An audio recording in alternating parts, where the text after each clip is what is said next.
Ассалаумағалейкум құрметті достар. Қазақ халқы үшін жылқы малының орны мүлдем бөлек. Ұлтымыздан шыққан бәйге аттарды сындайтын сыншылар мен баптайтын бапкерлер өте көп. Бүгін сіздерге бәйге атты бір көріп танитын мықты сыншыларымыздың бәйге атты сынау әдістерін жинақтап бөлісуді жөн көрдім. Сыншылар мен атбегілердің қалдырған мұрасынан қарағанда бәйге аттың тегіне, бітіміне, сымбатына, мінез құлқына, көндігу қасиетіне қарай сынайды. Ат болатын құлынның мүшесінен белгілі деп, сымбаты мен мүшесіне қарап, әр алуан сынау әдістерін жаратқан. Бәйге аттың сыртқы бітімі, бүкіл дене бітімі шымыр, бір-бірімен тұтасқан болу, сүйегі алқа-салқа, сала сүйек, көк еті кедір-бүдір, төрт сирағы денесіне дөп біткен, құлын мүшелі, қоян жон, жазық бауыр, салқы төс, құлан тұяқ, құлан жал, сымпыс құйрық, жүні жылтыр, көрген көздің жауын алатындай болады. Бәйге аттың бас бітімі. Бәйге аттың бас бітімі. Басы етсіз, сүйектері жұқа, кең маңдайлы, қамыс құлақ, құлақ аралары алшақ, көз ойындысы кең, көз аясы шығыңқы, бота көз, от жанар, бөкен қабақ, қоян жақ, үңгір сағақ, ит өндіршек, теке мұрын, салпы ерін, талыс танау деген бітімдері болады. Ал енді бәйге аттың мойын бітімі. Ауыз омыртқа шығыңқы, шүйделі, ой желке, ит өндіршек болып, мойынның ұзын қысқалығы қалыпты, мойын еті жұқа, қаз мойын келеді. Бәйге аттың кеуде бітімі. Жауырыны кең әрі ұзын, шоқтықты, омыраулы, салқы төс, құс топшы, құс қолтық, қабырғалы болып, өршіл жүйрік деп атайды.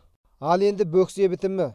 Қарын сау, жазық бауыр, қоян жонды, мықынды, қалбағайлы, қақпан бел, жел қанатты, құймышағынан шоқтығына дейінгі арқа белдемесі бір түзуге орналасқан, сауыры ұзын әрі кең болады. Төрт сирақ бітімі. Сирақ аралары кең, өзара шалыныспайтын, буын сіңірлері шығыңқы, ашық болуы, бұлшық еттері шымыр, алдыңғы сирақтары қысқа, артқы сирақтары ұзын, кәрі жілігі ұзын, тоқпақ жілігі қысқа, жауырыны кең, қол еті бұлтиып бөлек-бөлек болып тұрады. Ит жіліншік, сіңірлі, жер соғарлы, қысқа бақай, болат тұяқ, асық жілігі ұзын, ортан жілігі қысқа, қыр жіліншік, аласа ұршық, серкесан, өр шідерлі, бота тірсек, екі артқы сирағы талтақ болып келеді. Ал енді сымбаты жағынан шапса жел, мінсе жайсаң, тұрса селқос, көйкүйіп көзге қораш көрінеді. Мінезі селт етпейтін жуас, жайдары, салаң, байлауға сергек, белдеуде тұрғанда көлденеңдеп тұрады. Қарауылшыл, алысты көргіш, сыршыл, сонылағыш, шөп талғағыш, суға келгенде ағынға қарай жүзіп, судың тұнығын ішеді. Желіп кеткенде екі артқы аяғы талтақтап кетеді.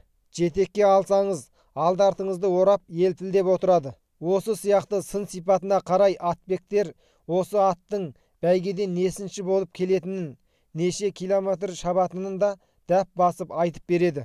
Кейбір тәжірибелі атбектер аттың құйрығын қайырып сербекке жеткізіп өлшейді.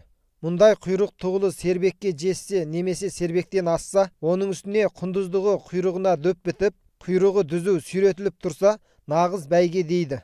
Және де бақайы бір тұтам, май өкшесі төрт елі болады. Қасқа тісі күректей.